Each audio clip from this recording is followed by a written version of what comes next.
Please turn in the Word of God to the book of Ruth. We're going to read the first chapter again, because of those of you who were alert this morning will realize that I didn't preach on the 2 points that I said I was going to preach on. I only preached on the first point. And as you're looking it up, just to say that it wasn't a case of thinking that Michael hadn't done a good job last week in Ruth chapter, or not Ruth, but Deuteronomy chapter 4, that I felt the need to do it this morning again. It was my mistake. I misread the readings for the week. So I'll think next week whether I do 5 and 6 or 7 and 8. Don't know if I can do all 4 chapters for the children. It'll be quite a stretch, but that was my mistake. Ruth, the book that appears after Judges, and we're going to read the first chapter of God's Word together. In the days when the judges ruled, there was a famine in the land. And a man of Bethlehem in Judah went to sojourn in the country of Moab, he and his wife and his 2 sons. The name of the man was Elimelech, and the name of his wife Naomi, and the name of his 2 sons were Mahlon and Chilion. They were Epaphrodites from Bethlehem in Judah. They went into the country of Moab and remained there, but Elimelech, the husband of Naomi, died, and she was left with her 2 sons. These took Moabite wives, and the name of one was Orpah, and the name of the other Ruth. They lived there about 10 years, and both Mahlon and Chilion died, so that the woman was left without her 2 sons and her husband. Then she arose with her daughters-in-law to return from the country of Moab, for she had heard in the fields of Moab that the Lord had visited his people and given them food.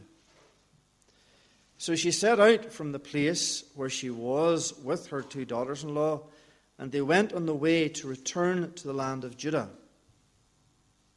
But Naomi said to her 2 daughters, "Go, return each of you to your mother's house. May the Lord deal kindly with you, as you have dealt with the dead and with me. The Lord grant that you may find rest, each of you in the house of her husband."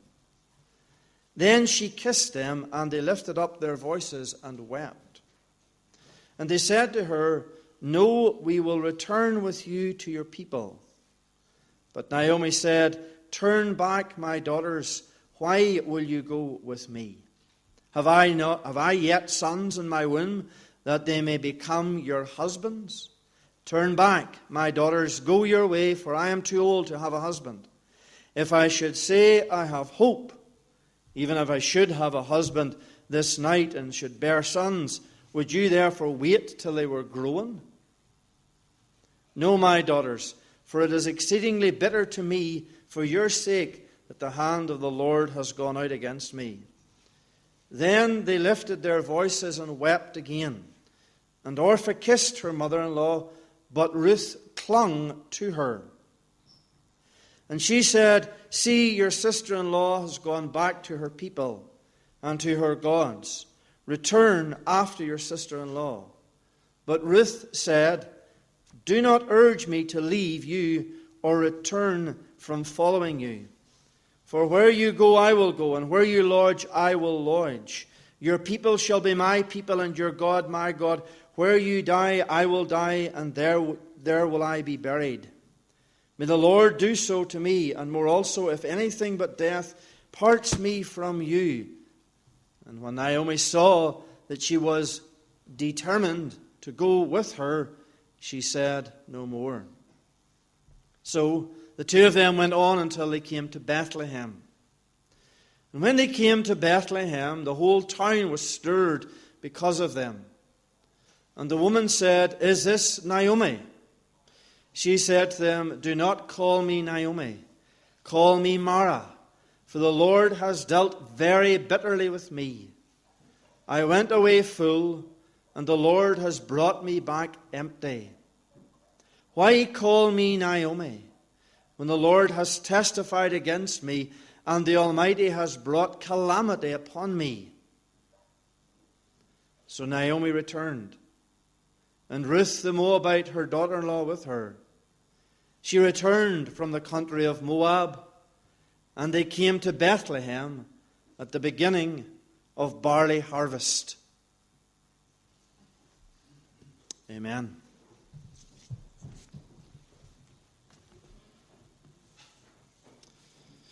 The road to redemption. We see Elimelech had taken the family into Moab, away from the household of God, into a territory where the people were excluded from the assembly of God's people, a people with whom the nation of Israel was not to intermarry, a people who were dominated by their idolatrous gods, a people who had no desire at all to demonstrate any love to the people of God. And Elimelech chose to take them to Moab because of the famine that existed in the land of Israel. A famine that had come about because of God's judgment on the people of God, because of their idolatry, their apostasy, their immorality. That God had laid his hand heavy on the people because they had taken those commands which God had given them expressly on the basis that you keep these and be blessed, and they had broken them with impunity, chasing after the desires of the sinful heart rather than persisting in the good and gracious and loving, merciful ways of God. He had died. He had died, and then his two sons, Mahlon and Chilion, had married the two Moabite young women, Orpah and Ruth. They had not lived long either, 10 years. And so there was left here not a family of the head of the home and his wife, and two sons and two daughters, with the prospect of extending that family. What was left was 3 widows, probably a woman of middle age, and these 2 young Moabite women. A precarious situation for them. Physically, there would have been the distress of the loss of their respective husbands, the comfort that their husbands would have brought, the security that would have been there, the physical reality of just their husbands providing for them and caring for them. And it's not a world like the world we live in today, where there is an attitude that women must have an equal role. They are equal in terms of their humanity and their lives under God and God's creation ordinance. But they must have an equal role. Unless a woman goes out and works and earns her keep, then often in our culture today she is seen to be less than a man.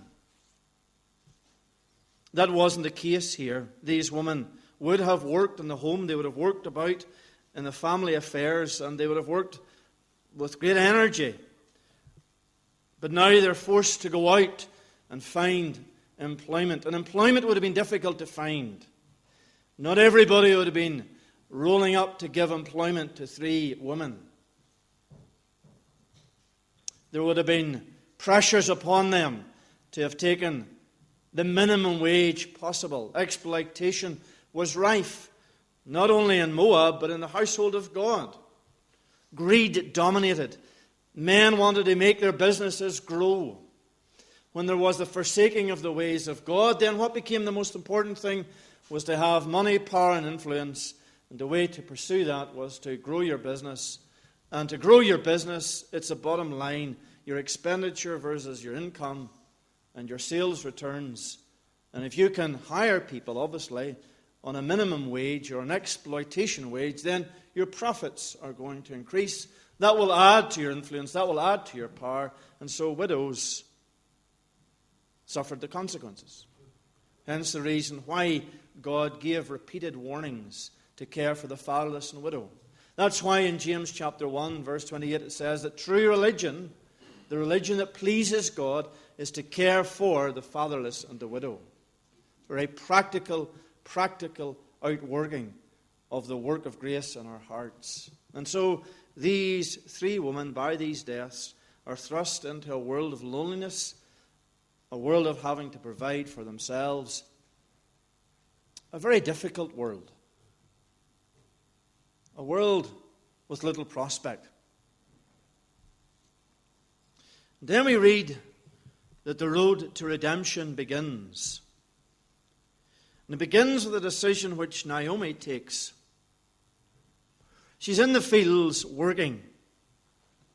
And in among the conversation and probably the gossip that's going on in the fields, she hears of news from Israel.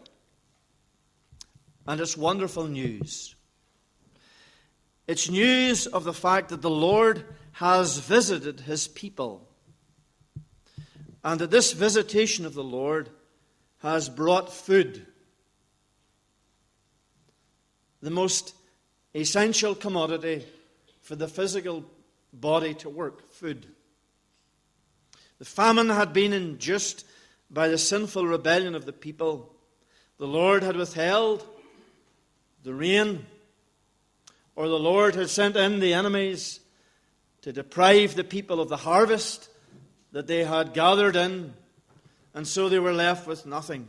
But now the Lord has returned, and the Lord has visited once again, and he has brought blessing.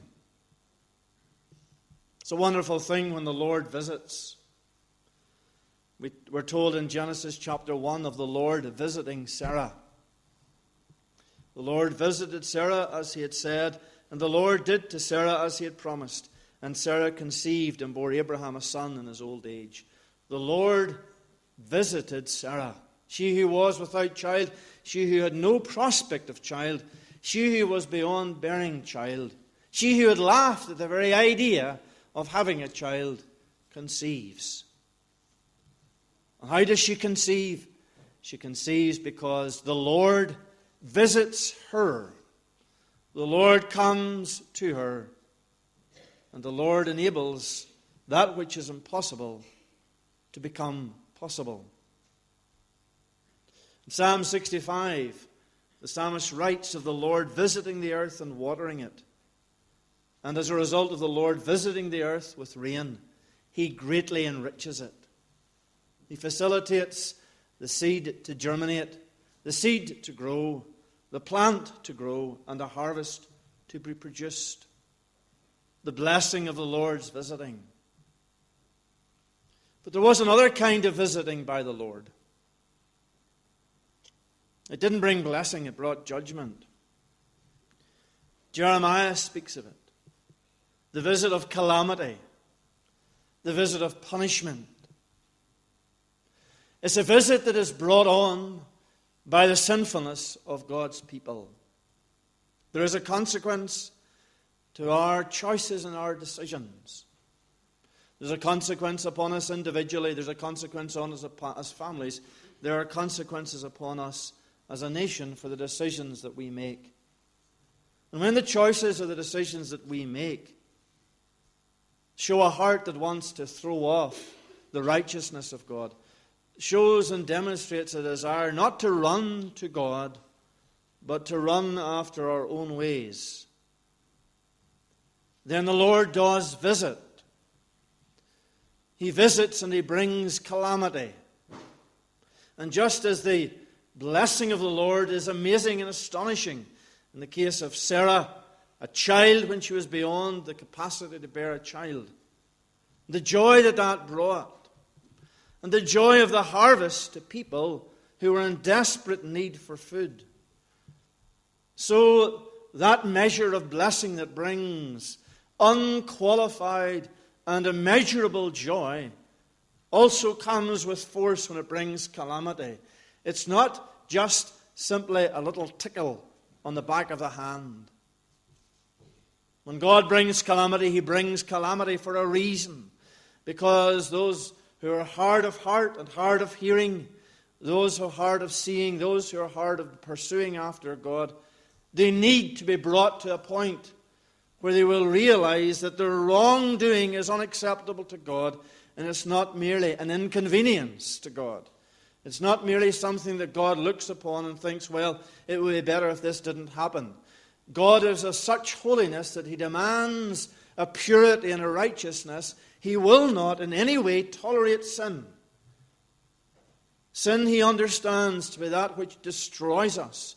And so when the people of God run in the way of sin, then he brings that calamity, that he may arouse them from that sin, and that he might graciously draw them back when they seek him. What a merciful thing it is when the Lord visits. Whether he visits to bring joy, or whether he visits to bring hardship.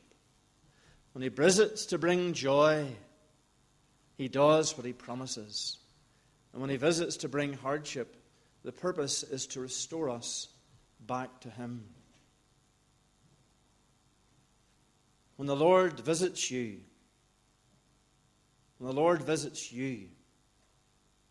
take care to note what that visitation means.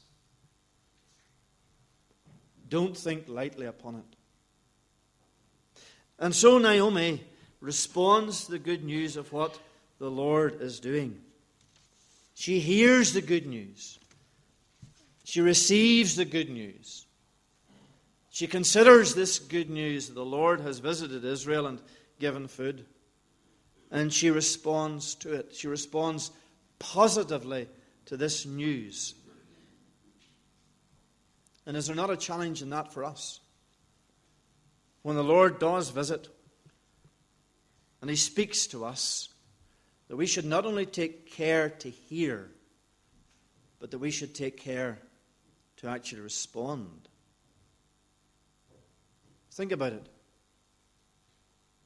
Think that when the Lord of heaven and earth, the creator of heaven and earth, chooses to intervene in our lives for our good, surely is it not incumbent upon us as mere creatures to stop, to consider, and to respond?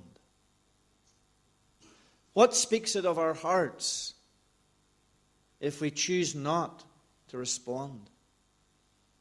If we choose to ignore the gracious dealings of God in our lives? Naomi doesn't go alone. Orpah and Ruth go with her. It's obvious by what then transpires that Naomi didn't expect them to do this. She probably thought that they were going with her along the road for a period of time, and at some point along the road that they would stop and that they would put their arms around her, that they would express their love to her, she would express her love to them, and that then she would leave and they would return to their respective homes. But they keep on walking with her until the point is reached where Naomi, we read in verse 8, speaks to them. And Naomi is a woman who I really have come to appreciate and like in my study of this book. She's a realist and she's a serious, godly woman. She gets to the point. Go home. Go return to each of you to your mother's home. She's sending them back to the respective homes. She cares about them deeply. She wants them to go back to their home and there to find what they won't get in Israel. She doesn't want them to be exploited in Israel. She doesn't want them to have the experience of the widow who spoke with Elisha later on. It's recorded for us in 2 Kings. She was the wife of one of the sons of the prophets that Elisha had schooled. He had died. She had debt as a result of that death. And so she comes to Elisha, and she speaks to Elisha concerning her impending fear that her creditors are going to come and take her 2 children to be slaves. A sign again of the exploitation of the widow and the widow's family in Israel. Here she is. Here they all are in a precarious position. Their only hope is of marriage. And so I wonder if you noticed it as we read it, how that Naomi doesn't tell them to return to their father's home, their father's house. You'd have thought that that would have been the case, the father being the head of the home. Is it the case that in telling them to return to their mother's home, she is saying this because it was from the mother's home that the marriages were organized? The mother was seen to be instrumental in arranging and organizing the marriages, as is the case today. The mothers are involved heavily in the organization and the arrangement of marriages. The fathers tend to turn up in the day, dressed as they are, trying to look their best, and not a little awkward, and they have a few words to say.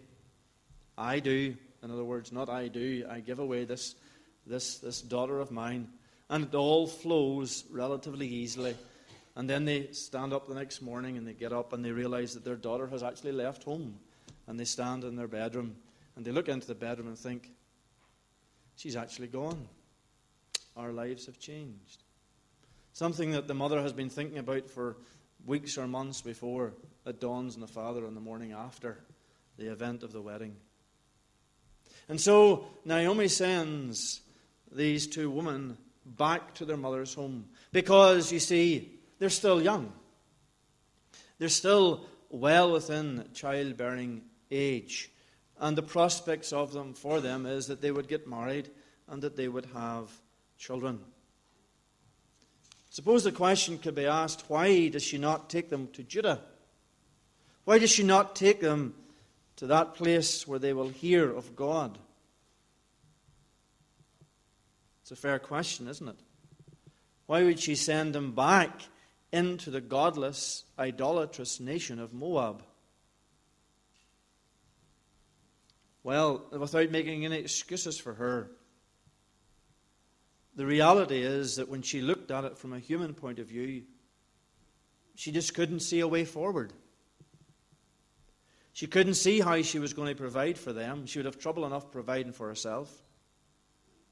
She refers to the fact that she is not going to have any sons, verse 11 and 12, that they might marry. And she says, even if I did have a husband tonight and I got married and we bore sons, there would be no prospect of you having those sons as your husbands. She couldn't see how in any way the prospect for them would be the right prospect in Israel. They were not entering welcoming territory in Israel. The Moabites, although the Israelites hadn't attacked them at the command of God when they had left Egypt and gone into the land promised on oath at the beginning, the Moabites, although they were distant cousins of the Israelites, yet there was intense hostility between these 2 nations. And so these 2 young Moabite women, and they would have been known as Moabite women, because when we see later that Naomi returns to Bethlehem, it causes a stir in the community. It causes a stir in Bethlehem. Everybody's talking about it. Naomi's back and she has 2 young Moabite women with her. She didn't just slip nice and quietly back into Bethlehem and get a wee house and get herself a wee job cleaning some home and just sit there. Everybody was talking about the fact that Naomi was back with these 2 Moabite young women. She knew that would happen. She knew that there was no hope at all of these 2 women marrying Israelite men. And so she was, as it were, in taking them back, if that would have been the desire of her heart, she would have been taking them into a life of misery, a life of perpetual exposure to the possibility of exploitation, without any hope. She'd have been reconciling them to a life of continual drudgery and dreariness. After the initial and genuine show of natural affection on the part of Orpah, we see that she weighs up her options. Israel, ostracization, difficulty, misery, grief, loneliness. Moab, family, support, possible marriage, future joy. And Orpah says, I love you, Naomi, but I'm going back to my mother's house. Ruth takes a different decision. It's a staggering decision that this young woman takes. It's an amazing and astonishing decision that she takes. It's an extremely courageous decision that she takes. And it will turn out to be the single most important decision of her life. She's moving here on a road from desperate need, physical need for the necessities of life, need for human contact and companionship, need for emotional security. And she's going to move on this road to all that she could ever have dreamed for in her previous life with her previous husband, but which she could never have expected on this road from Moab to Bethlehem. She's not aware of anything that is going to unfold. She's not aware of the opportunity she's going to have to work in the barley harvest, to be identified by Boaz, to be taken under his wing and cared for and loved, and a word put in the other harvesters' ears, make sure you leave some for her. She's not going to be aware of the love that will unfold between Boaz and her, and the lengths that he will go to redeem her back. That he, as an Israelite man, will come to her as a Moabite young widow. She has no awareness of that. She cannot see it. She has no conscious awareness of anything that is going to happen. For her, the prospects are desperate and dire. The distance from Moab to Israel isn't far. It's only about 50 or 60 miles. So it's not as if it's a huge journey that she's going to make. It's not as if it's going to take her a long, long time. But it's still nonetheless it's a physically dangerous journey, given the fact that in Judges chapter 21, verse 25, we read, there's no king in Israel, and everyone did what was right in his own sight. Law and order was broken down in many, many ways. There were men who would do what they wanted to do and take what they wanted to take. Very vulnerable for these two women to be making this journey on their own. And although it's not far in terms of miles from her family, it's a world away from her family. Where her family were in Moab and where she would be in Bethlehem, in terms of the dynamics of relationships, in terms of the opportunities, they were poles apart. Possibly there were similarities in terms of how life was being lived. But it's not as if her mother or father were going to make a wee run across the border on an afternoon and they'll say, we'll make a wee journey down to Bethlehem and we'll visit young Ruth and see how she's getting on. This is her leaving Moab. And in leaving Moab, she's leaving the prospect of comfort. She's leaving the prospect of family. She's leaving the prospect of future marriage. She's leaving the prospect of security. She's leaving the prospect of all that is filled with joy and hope. Everything every young woman, let alone a widow, would aspire to. She's leaving it all behind. She's leaving it to go to this foreign territory where she will be identified as one of the household of Moab, where she will be known as a widow, where she will be associated with Naomi, a woman who speaks of herself as one who is to be remembered or spoken of as Mara, because the Lord has dealt with me bitterly. What a prospect. What happens when Naomi dies? You see, she has the companionship of Naomi, doesn't she now? But Naomi's a middle-aged woman. What happens when Naomi dies? She's going to be in Israel on her own entirely, with no support group, with no network of friends, with no companionship. No one is going to come round of an evening and speak to her and say to her, "How are you doing, Ruth?" No one is going to take any interest in her whatsoever. Her life is going to be lived each day going out, doing a job, being taken on a ride doing that job. In other words, being exploited in the doing of that job, the possible reality. Coming home of an evening, making her own meal, sitting down by the fire, waiting for what? Waiting for what? Waiting for time to go to bed. And then when she goes to bed, what's her thoughts when she goes to bed at night time? So I'm up at 5 o'clock or 6 o'clock in the morning to go and do work again. For what? For a pittance. To do what? To put food in my stomach. To do what? To get up and work for a pittance. To do what? To put food in my stomach. To do what? To get up and work for a pittance. And not just for a few weeks or a few months or a few years until someone comes along and says, "You're a relatively beautiful woman. You're still of an age where I can marry you." That has no prospect of ever happening. And so this woman is on a road to nowhere. A road of no hope. A road of continual and perpetual frustration and anxiety.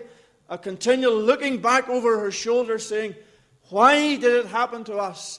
Why did my father-in-law die so quickly upon coming into Moab? Why did my husband die? Why could I not even have had a son before he died?" She's not ignorant of these things, is she? She knows because Naomi tells her, "You have no prospect of getting a husband." By the statement that Naomi is saying, "Do you think that I am old enough that I am able to provide a son for you?" Naomi is indirectly telling she's directly telling these two women, "Listen, I'm the only hope you have of getting a husband for the future, and I'm not in a position to give you a husband for the future. And you might as well shut every other prospect off." The very fact that Naomi says this communicates to them that they don't have a hope. So it's not that Ruth goes into this situation expecting things to be different than what they are. She goes into it fully aware of what's going to happen. Her own statement of verse 17, when she says that she is going to die where Naomi dies and be buried where Naomi is buried, indicates that she has thought through what is going to happen to the point of her death. So this is not some knee-jerk, emotional, natural affection-driven reaction to Naomi. Making this journey for Ruth, she has thought things through. This young woman is not a fool. She's not carried along by emotion. "Oh, I'm going back to where my husband lived and grew up. It'll be interesting to see his home, and I'll meet the in-laws, and I'll find people that I haven't found before, and life with Naomi, well, it'll be good." She has seen through all of that. She's aware of the stark reality that awaits her. Why does she make this journey? Why does she set out on the road to redemption? It's because she has come to God.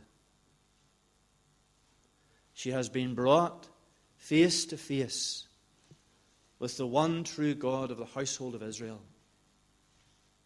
And it's because of her relationship with God that she faces this inordinately difficult situation and decides to leave Moab and go to Israel. How did this woman find God? She found it in the life and witness of her mother-in-law, Naomi. Look at this woman, Naomi. Look at the thoughtfulness and the tenderness and the kindness and the love of this woman. How easy it would have been for Naomi to say, look, girls, I can't promise you a great life in Israel, but really, I would like you to come back with me. You married into this family. You took on the responsibility of being a member of this family. I am now on my own, and I'm a woman of middle age. I'm going to be elderly fairly soon. I'm not going to be able to cope with the physical rigors of providing for myself.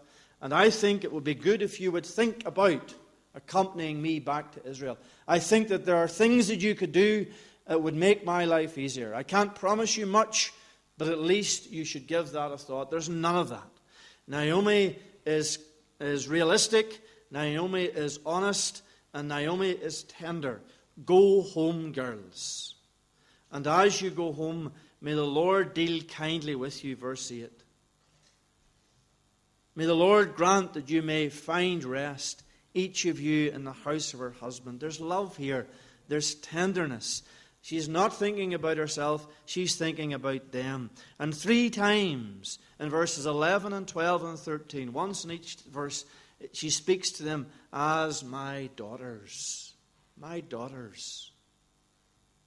She sees them as being of her own flesh. She has a love for them that is intimate and real. Her love communicates to Rachel something that Rachel sees that is beautiful. And through all of Naomi's communication with Rachel and Orpah, there is this message of God. May the Lord deal with you kindly. May the Lord grant you that you might find rest, that you might find a husband.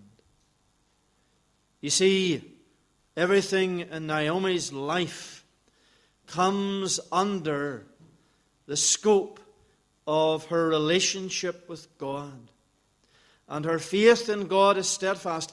It is wrong of us to look at the closing verses of this chapter and to see in Naomi's appeal to the people, do not call me Naomi, call me Mara, for the Lord Almighty has dealt with me very bitterly with me. It's not that she's angry with God. Yes, God has dealt with her in a severe way.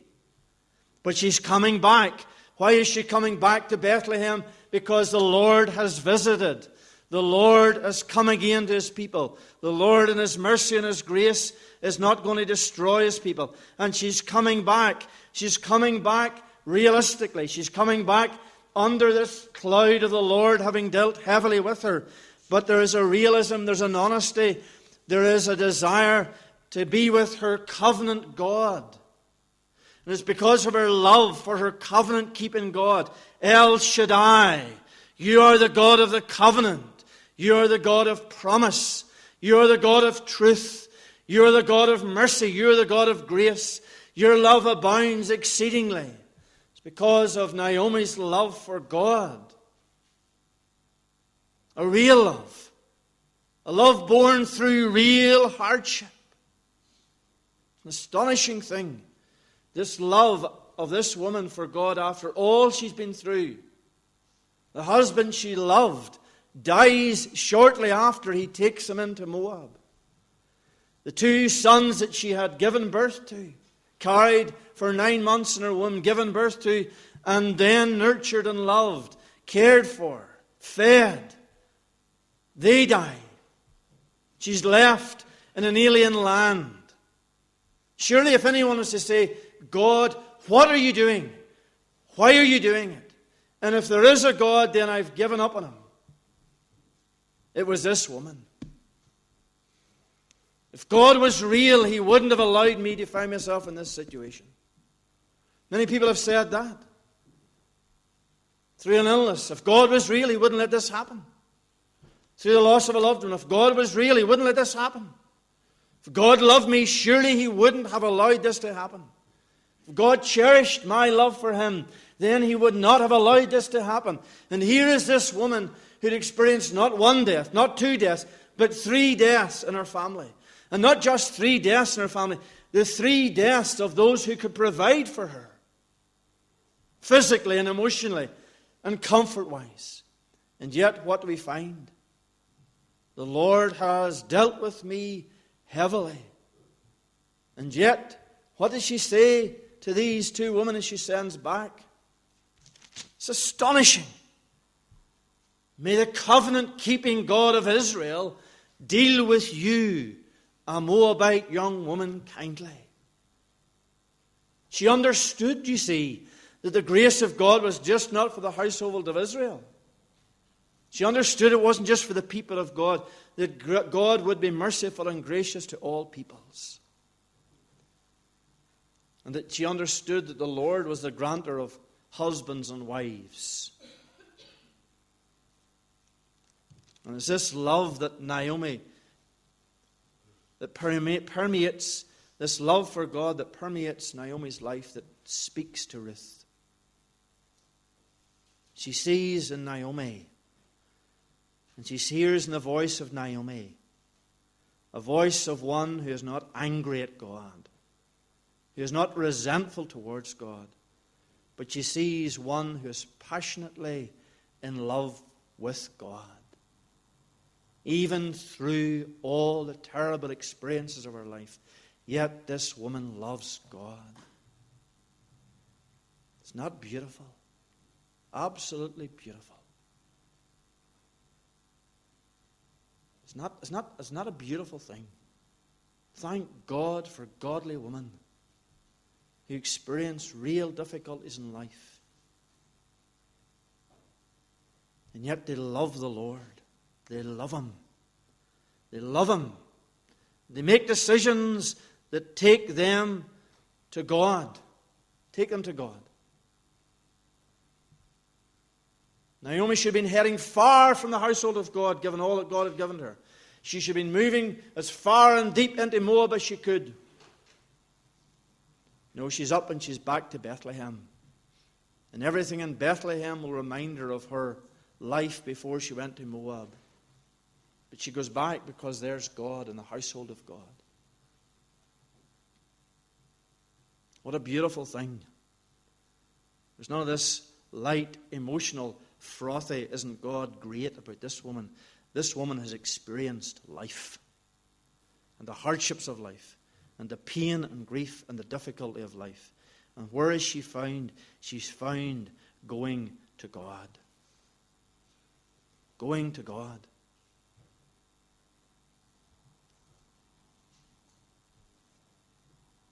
And there are a few Naomis in this church. And I thank God for you. And you encourage me more than you will ever know. More than you will ever know. And it's because of this love for God, this real love, that Naomi says, Ruth says to Naomi, do not urge me to leave or to turn from following you. Where you will go, I will go. Where you lodge, I will lodge. This is not natural affection. Your people shall be my people, your God, my God. Where you die, I will die, and there I will be buried. May the Lord do so to me, and more also, if anything but death parts me from you. She loved God because of God's love for Naomi and Naomi's love for God. And so they set off on the road back to Bethlehem. Out of a situation of trauma and distress, pain and grief, the two of them together, Naomi and Ruth walk. What's ahead of them? Years of working for nothing. Years of being together until Naomi dies. And then Ruth will be on her own. And what will there be for Ruth? Years of working for nothing. Just to work for nothing. That's the prospect.